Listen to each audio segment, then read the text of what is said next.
Flooding costs Canada millions of dollars each year, and it's getting worse. One of the leading experts on the topic is Blair Feltmate, and he's trying to get the country to adapt, and quickly. Feltmate is featured in a new City TV documentary, The Fight for Tomorrow, about the climate crisis in Canada.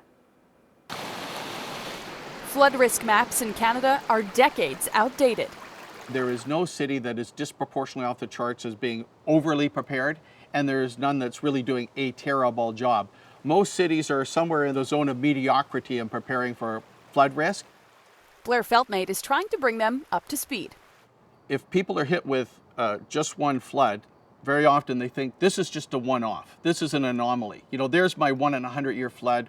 But when they get hit with two major floods within a short period of time, and they've never seen any, in a particular area, all of a sudden they'll go, maybe something different is really going on. Feltmate and his team focus on climate adaptation, putting measures in place so cities and communities are prepared. So when the big storms do hit, there's no devastation. But most often, lower-income communities are hit hardest. The stress that they realize due to climate change and extreme weather risk is literally off the charts, because you've got people that are really living perhaps, month to month. If those individuals are hit by a flood or a fire event, it can be a devastating event in their life, very, very difficult to recover from. A basement flood, on average, costs around $43,000.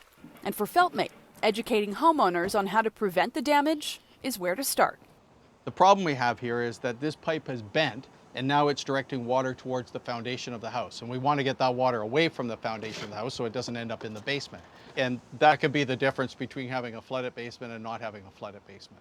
These leaves, these twigs and so forth, they build up in the eaves trough. If they build up too much in the eaves trough, they'll block the water from flowing out of the system. If your home has a sump pump, make sure it's not covered. And if there's a backup, that the battery is working. Water could come into this basement and potentially flow into the sump well. And what I'm doing is pouring water in there to fill it up, and then here the sub pumps kick in and pump the water outside. And I want to make sure that they're working, because I don't want to find out that these things don't work when I have 3 feet of sewer water in my basement.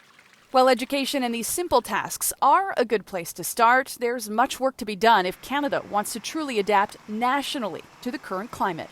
I sort of liken it to the equivalent of you're in a small compact car heading down the road in a certain direction with a goal in mind. So that's all good. However, if you look in your rear view mirror and see a large tractor trailer coming up behind you at twice your speed, going in the right direction isn't good enough. You've got to speed up. And right now, climate change is the tractor trailer.